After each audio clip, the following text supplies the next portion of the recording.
శ్రీ గురుభ్యో నమః. శ్రీమాత్రే నమః. మా భక్తి టీవీని ప్రోత్సహిస్తున్నటువంటి మా ప్రేక్షకులందరికీ ధన్యవాదాలు తెలియజేస్తూ 31 ఆగస్టు నుంచి 6 సెప్టెంబర్ వరకు గల కాలానికి రాశి ఫలితాలు తెలియజెప్పుకుందాం. ముందుగా గ్రహస్థితులు. మిథునంలో గురువుగారు ఉన్నారు, కర్కాటకంలో శుక్రుడు, సింహరాశిలో రవి బుధ కేతువులు, కన్యరాశిలో కుజుడు, వృశ్చిక రాశిలో చంద్రుడు, కుంభరాశిలో రాహువు, అలాగే వక్రించినటువంటి శనిగారు మీనరాశిలో. గ్రహస్థితులు ఇలా ఉంటూ ఉండగా ఒక్క చంద్రుని యొక్క గమనము మాత్రమే వారాంతంలో మారి ఉన్నది. మిగతా గ్రహస్థితులన్నీ కూడా వార ప్రారంభంలో ఏ విధంగా ఉన్నాయో వారాంతంలో కూడా అదే విధంగా ఉన్నాయి, ఇంకా మార్పు చెందలేదు.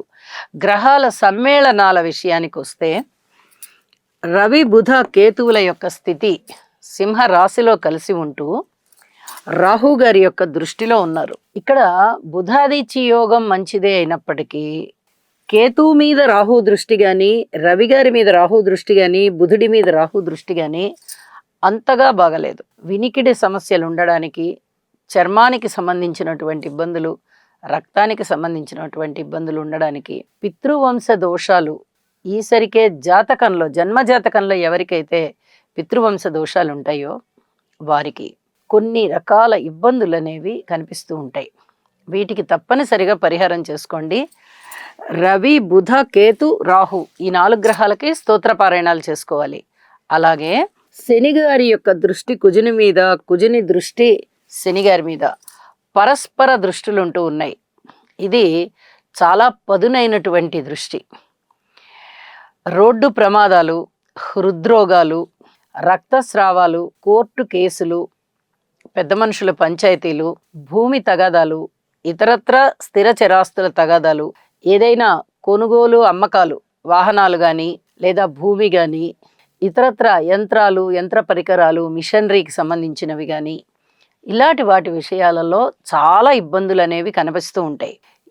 ఈ ఇబ్బంది లేకుండా ఎవరికి ఉంటుంది అంటే జన్మజాతకంలో శని దృష్టి కుజుడి మీద, కుజుడి దృష్టి రాహు మీద లేకుండా ఉన్నట్లయితే, ఏ ఒక్క దృష్టి ఉన్నా కూడా శనిగారి దృష్టి కుజుడి మీద ఉందనుకోండి, శనిగారికి 3వ దృష్టి ఉంటుంది, 7వ దృష్టి ఉంటుంది, 10వ దృష్టి ఉంటుంది.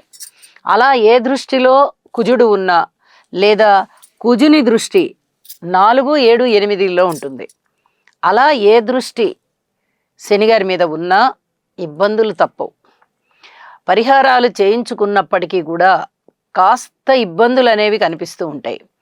కాబట్టి శని కుజ స్తోత్రాలు తప్పనిసరిగా పారాయణ చెయ్యండి. ఇది చాలా చాలా చెప్పదగినటువంటి సూచనగా తెలియజేస్తూ ఉన్నాను.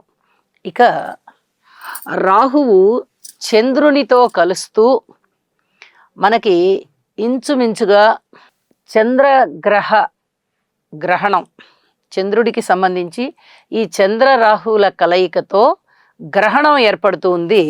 అది ఈ వారాంతం అయినటువంటి మరుసటి రోజే ఏర్పడుతోంది. ఇంకా చంద్రుడి యొక్క గమనము కుంభరాశిలో ఉంటూ ఉండగానే ఏర్పడుతూ ఉన్న కారణం చేత ఈ గ్రహణానికి సంబంధించినటువంటి జాగ్రత్తలు కూడా తీసుకోవాలి.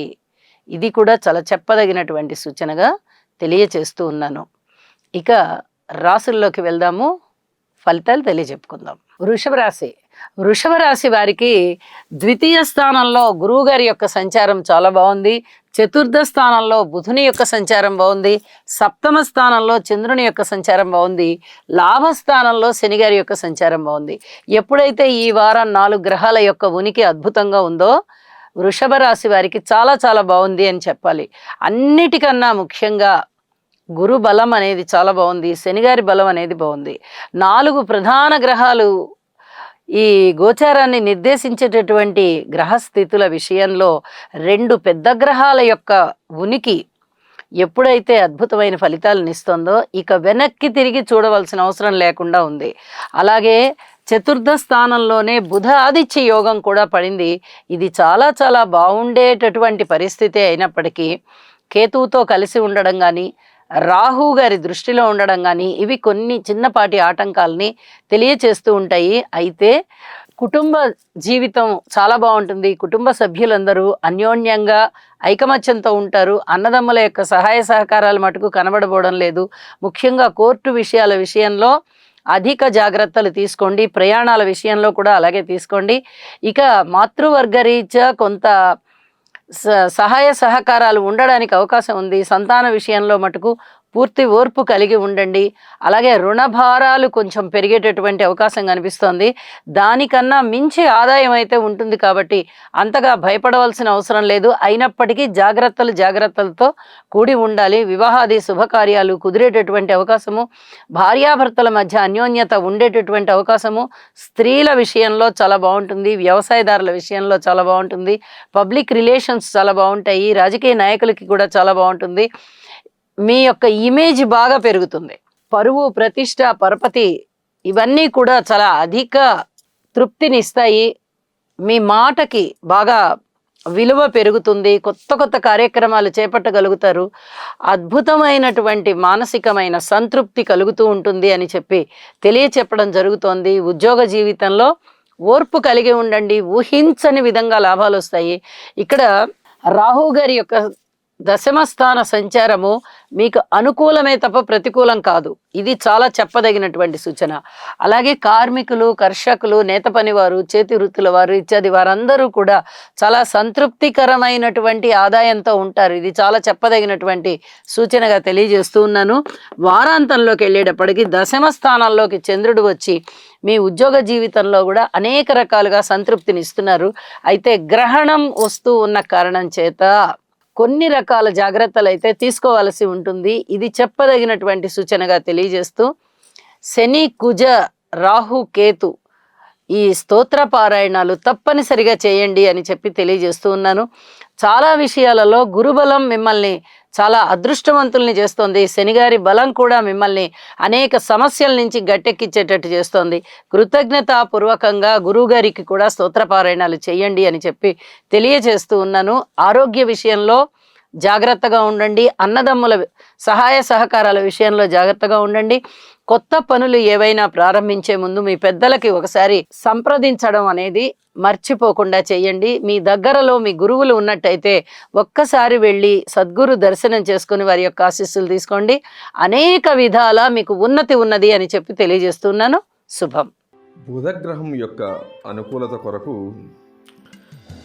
ప్రియంగు కలికాశ్యామం రూపేణ ప్రతిమం బుధం సౌమ్యం సౌమ్య గుణోపేతం తం బుధం ప్రణమామ్యహం.